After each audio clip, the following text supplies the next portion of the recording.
দুর্নীতির বিস্তারে দুর্নীতি দমন কমিশন আর অর্থ পাচারে সহায়তা করেছে জাতীয় রাজস্ব বোর্ড এনবিআর। এমন মন্তব্য দুর্নীতি দমন কমিশন সংস্কার কমিশনের প্রধান ও টিআইবির নির্বাহী পরিচালক ডক্টর ইফতেখারুজ্জামান। তিনি বলেছেন যে দুদকের যারা কর্মকর্তা রয়েছেন তাদের টপ টু বটম পর্যন্তই জড়িত দুর্নীতির বিস্তারে, সেই সাথে যারা এনবিআরে রয়েছেন তারা জড়িত অর্থ পাচারের ক্ষেত্রে এবং কিভাবে এবং কোন প্রক্রিয়া করে সে বিষয়টি ডক্টর ইফতেখারুজ্জামান জানিয়েছেন টাইম টেলিভিশনকে একান্ত সাক্ষাৎকারে। বিস্তারিত রিপোর্টে। গত 15 বছরে ব্যাংক খাত থেকে প্রায় 2 লাখ কোটি টাকা পাচার হয়েছে।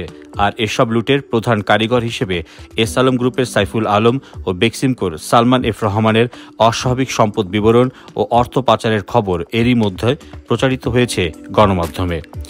এর মধ্যে সালমান এফ রহমানকে গ্রেপ্তার করা হয়েছে, আর এস আলম গ্রুপের ব্যাংক হিসাব জব্দ ও সম্পদ কেনাবেচায় নিষেধাজ্ঞা দেওয়া হয়েছে। সামাজিক যোগাযোগ মাধ্যমে নেটিজেনরা ব্যাংক খাতের অন্যতম প্রধান 2 লুটেরা বসুন্ধরা ও অ্যানোনটেক্স গ্রুপ এখনও অধরা থাকায় বিস্ময় প্রকাশ করেছেন। টাইম টেলিভিশনের সাথে একান্ত সাক্ষাৎকারে নেটিজেনদের আশ্বস্ত করেছেন দুর্নীতি দমন কমিশন সংস্কার কমিশনের প্রধান ও টিআইবির নির্বাহী পরিচালক ডক্টর ইফতেখারুজ্জামান।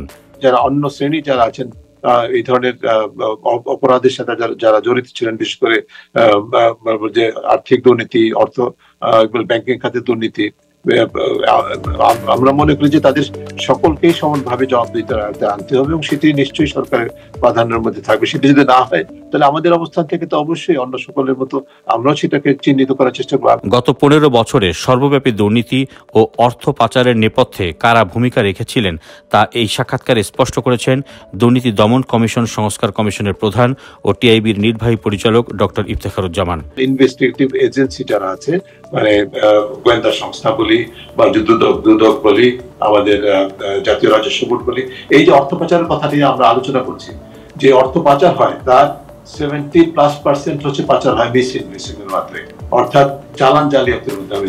ব্যবসা বাণিজ্য বিনিয়োগ ইত্যাদি যারা জড়িত তারা তাদের চালান কাগজপত্র জালিয়াতির মাধ্যমে করে, এবং সেখানে এই যে প্রতিরোধের অন্যতম প্রতিষ্ঠানটি হচ্ছে জাতীয় রাজস্ব বোর্ড।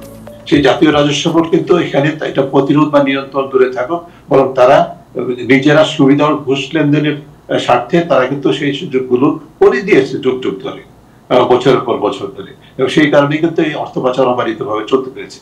দুর্নীতির মূল উৎপাটন ও এর পেছনে সবাইকে আইনের আওতায় আনতে কার্যকরী সুপারিশমালা তারা সরকারের কাছে আগামী 90 দিনের মধ্যে দিবেন বলে জানিয়েছেন।